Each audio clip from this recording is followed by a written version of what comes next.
तील भुयारीकरणाच्या कामाला आजपासून सुरुवात होतीये। तर मुख्यमंत्री देवेंद्र फडणवीस आणि उपमुख्यमंत्री एकनाथ शिंदे हे एकाच मंचावरती आलेले आहेत। निवडणुकीच्या प्रचारावेळी अनेक वादविवाद झालेले होते आणि याच चर्चेनंतर मुख्यमंत्री देवेंद्र फडणवीस आणि उपमुख्यमंत्री एकनाथ शिंदे हे आज एकाच मंचावरती आलेले या दृश्यांमध्ये आपल्याला पाहायला मिळतात। मुंबईतील ऑरेंज गेट ते मरीन ड्राईव्ह या दुहेरी बोगदा प्रकल्पातील भुयारीकरणाच्या कामाला आजपासून सुरुवात होतीये आणि याच कामांच्या भूमिपूजनानिमित्त हे दोघेही जण एकत्र आलेले आहेत। हा भूमिपूजनाचा कार्यक्रम सुरू झालेला आहे। शिंदे आणि फडणवीस यांच्यामध्ये काही दिवसांपासून आलबेल नसल्याची चर्चा होती आणि असं असतानाच आता मुंबईमधील विकास कामांच्या कार्यक्रमासाठी हे दोघेही जण एकत्र एकाच मंचावरती आल्याचं आपल्याला बघायला मिळतंय। मुंबईतील अनेक विकास कामांसंदर्भात आज भूमिपूजनाचे कार्यक्रम हे आयोजित करण्यात आलेले आहेत आणि त्यातीलच ऑरेंज गेट ते मरीन ड्राईव्ह या दुहेरी बोगदा प्रकल्पातील भुयारीकरणाच्या कामाला आजपासून सुरुवात होते आणि या संदर्भातली माहिती देत आहेत आमचे प्रतिनिधी अक्षय भाटकर। अक्षय, अतिशय महत्त्वाचा प्रकल्प आहे आणि महत्त्वाचं म्हणजे हा जो बोगदा आता तयार करण्यात येणार आहे ही टीबीएम मशीन आता लॉन्च केलेली आहे। ही टीबीएम मशीन म्हणजे मुंबईच्या खालून म्हणजे ऑरेंज गेट पासून ते थेट नरिमन पॉइंट पर्यंत तब्बल 7.5 किलोमीटरची भूअंतर्गत एक रस्ता तयार करण्यात येईल आणि या रस्त्याच्या मुळे आपण चेंबूर पासून किंवा घाटकोपर पासून आपण नरिमन पॉइंट पर्यंत किंवा या पीडब्ल्यूडी रोड पर्यंत सीएसएमटी पर्यंत आपण थेट पूर्वमुक्त मार्गाने येतो। त्यामुळे आपल्याला कुठे वाहतूक कोणती लागत नाही। पण ज्यावेळी ह्या सर्व गाड्या पीडब्ल्यूडी रोडवर येतात त्यावेळी त्यांना तिकडे अडकावं लागतं कारण की रस्ता अरुंद आहे। हीच जी कोंडी आहे ती फोडण्यासाठी हा तब्बल 8,000 कोटींचा प्रकल्प हाती घेण्यात आलेला आहे। आता ज्यावेळी हा प्रकल्प पूर्ण होईल त्यावेळी ज्या गाड्या पूर्व उपनगरांमधून येतील, पूर्वमुक्त मार्गाचा वापर करून येतील, त्या गाड्या पीडब्ल्यूडी रोडवर जाणार नाहीत तर या बोगद्याच्या माध्यमातून जो भविष्यात रोड तयार होईल त्या बोगद्यातून त्या पुढे जातील आणि थेट नरिमन पॉइंटच्या इथे बाहेर पडतील। त्या ठिकाणावरून त्यांना कोस्टल रोडवर जाण्यासाठी देखील रस्ता तयार करण्यात येणार आहे आणि ज्या गाड्या नरिमन पॉइंटवरून येणार आहेत त्या गाड्यांना पूर्वमुक्त मार्गाचा वापर करून अटल सेतूवर जाण्यासाठी देखील एक वेगळी लेन जी आहे ती तयार करण्यात येणार आहे। त्यामुळे अशा प्रकारे अटल सेतू, कोस्टल रोड, पूर्वमुक्त मार्ग हे सगळे महत्त्वाचे प्रकल्प एकत्रितरित्या जोडणारा आणि तब्बल 7 किलोमीटर भूअंतर्गत असलेला आणि 9 किलोमीटरची लांबी असलेला हा प्रकल्प मुंबईच्या येणाऱ्या भविष्यासाठी महत्त्वाचा आहे।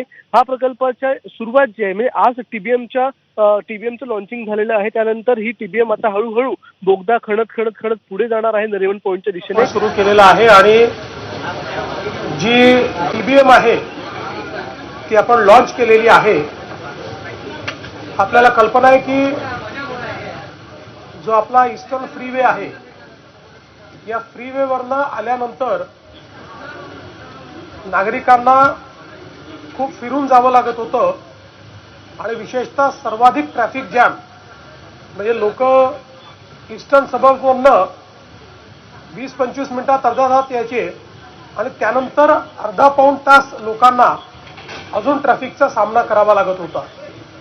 त्यासोबत आपण जो नवी मुंबईचा एअरपोर्ट तयार केला आहे त्याच्याकडे जाण्याकरता दक्षिण मुंबईतले लोक किंवा वेस्टर्न सबर्ब्सचे लोक यांच्याकरताही एक प्रकारे खूप लांबचा पल्ला त्याच्यामध्ये त्यांना गाठावा लागत होता आणि म्हणूनच हा जो काही ऑरेंज गेट टनेल आहे याची संकल्पना करण्यात आली आहे। मुळामध्ये या ठिकाणी पहिल्यांदा ज्यावेळी उद्धवजींचं सरकार होतं त्यावेळी एक फ्लायओव्हरची संकल्पना मांडण्यात आली होती। मात्र आम्ही हा निर्णय केला की हा फ्लायओव्हर या ठिकाणी करणं जवळपास अशक्य आहे कारण त्याकरता जो ट्रॅफिक थांबवावा लागेल तो थांबवणं शक्य नाही। दुसरं त्या फ्लायओव्हर करता जागा पण नाही। म्हणजे मोहम्मद अली रोडचा जो फ्लायओव्हर झाला त्याहीपेक्षा कंजेस्टेड अशा जागेत तो करावा लागला असता आणि म्हणून ही ऑरेंज गेट टनेलची संकल्पना त्या ठिकाणी आपण मांडली आणि अतिशय महत्त्वाचा असा हा अर्बन टनेल असणार आहे की ज्याच्यामध्ये आपण ईस्टर्न फ्रीवेला कोस्टल रोडशी जोडतो आहोत आणि हा जो टनेल आहे आपण विचार केला तर जवळपास 700 प्रॉपर्टीजच्या खालून चाललेला आहे. त्यातल्या अनेक 100 वर्ष जुन्या हेरिटेज प्रॉपर्टीज देखील आहेत. ईस्टर्न रेल्वे आणि सेंट्रल रेल्वे या दोन्हीच्या लाईन्स खालनं तो चाललेला आहे. आणि सगळ्यात महत्त्वाचं की त्याच्याही खाली असलेली आपली जी मेट्रो 3 आहे अंडरग्राऊंड त्याच्याही 50 मीटर खालून हा टनेल जाणार आहे. त्याच्यामुळे एक प्रकारे एक ज्याला इंजिनिअरिंग मार्बल म्हणतो अशा पद्धतीचं एक इंजिनिअरिंग मार्बल आपण तयार करतो आहोत. आणि त्यासोबत याची जी सगळी लांबी आहे 2 ट्विन बोगदे आहेत. हे ट्विन बोगदे मिळून ती सगळी मिळून 9 किलोमीटर येईल. पण तसे 3-3.5 किलोमीटरचा एक बोगदा हा असेल. आणि त्यातनं त्यांना सुरक्षिततेच्या दृष्टीने म्हणजे 2 लेन प्लस 1 इमर्जन्सी लेन अशा प्रकारची त्याची रचना असेल. मध्ये ते दोन्ही बोगदे जोडलेले असतील जेणेकरून कुठल्या अडचणीच्या वेळी त्या ठिकाणी इव्हॅक्युएशन करता येईल. अतिशय चांगली त्या ठिकाणी सगळी जी काही सिस्टीम्स आहेत त्या सगळ्या सिस्टीम्स म्हणजे जी काही हवा वगैरे आली पाहिजे किंवा तिथलं वातावरण उत्तम राहिलं पाहिजे याकरताच्या आधुनिक सिस्टीम्स त्याच्यामध्ये असतील. आणि अत्याधुनिक IT AI एनेबल्ड अशा प्रकारची ट्रॅफिक मॅनेजमेंट सिस्टीम देखील याच्यामध्ये असेल. साधारणपणे डिसेंबर 28 पर्यंत याचं काम पूर्ण करायचं संकल्पित करण्यात आलेलं आहे. पण आमचा आग्रह आहे की ते अजून 6 महिन्यापूर्वी संपलं पाहिजे. L&Tला हे काम मिळालेलं आहे. त्यांची पहिली टनेल बोरिंग मशीन ही आज आपण या ठिकाणी लॉन्च केली आहे. ती यापूर्वी देखील आपल्या ज्या कोस्टल रोड करता मशीन वापरण्यात आलेली आहे त्याच्यामुळे त्याचा अनुभव आहे. आणि मला असं वाटतं की अत्यंत वेगानं हे काम ते पूर्ण करतील. दुसरी जी मशीन आहे ती लवकरच येईल. दुसरे टनेलचं त्या ठिकाणी बोरिंग सुरू होईल. त्यामुळे वेळेत हे काम पूर्ण करणं अशा प्रकारचा आपला प्रयत्न आहे. खरं म्हणजे मुंबईच्या ट्रॅफिक करता हा एक अत्यंत महत्त्वाचा एक टप्पा असणार आहे. कारण अगदी जे काही आपले वेस्टर्न सबब्स आहेत तिथल्याही लोकांना न्यू मुंबई एअरपोर्टला जायला आता 2 मार्ग झालेले आहेत. एक ते लोक आपल्या वरळी टू शिवडी जो आपण एक ब्रिज करतोय ओव्हरब्रिज ज्याचं काम पुढच्या वर्षी पूर्ण होईल त्याचाही उपयोग करतील. आणि पुढच्या काळामध्ये कोस्टल रोडने येऊन या ऑरेंज गेट टनेलचाही ते उपयोग करू शकतील जेणेकरून लवकरात लवकर अगदी कमीत कमी वेळात ते एअरपोर्टपर्यंत पोहोचू शकतील. आणि म्हणून मला असं वाटतं एक महत्त्वाचा टप्पा आज मुंबईच्या ट्रॅफिकच्या दृष्टीने आपण पूर्ण केलेला आहे. हजारो लोकांचे हजारो तास हे या ठिकाणी आपण वाचवणार आहोत. आणि MMRDAने याच्यामध्ये जो पुढाकार घेतला त्याबद्दल मी MMRDAचं देखील मनापासून अभिनंदन करतो.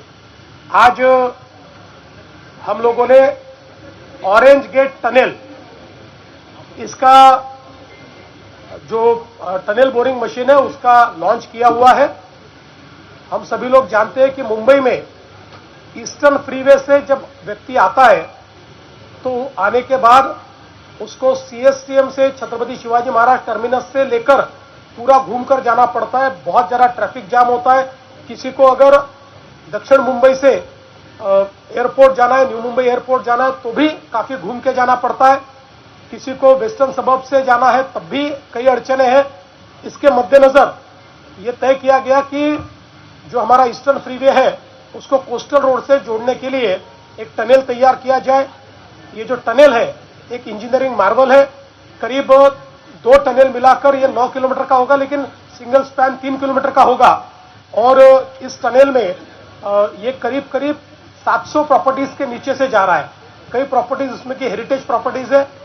इसके साथ साथ दोनों जो सेंट्रल लाइन और वेस्टर्न लाइन है ये दोनों लाइन्स के नीचे से जा रहा है. और उससे भी नीचे से जो मेट्रो की लाइन 3 जाती है उसके भी 50 मीटर नीचे से ये जाएगा.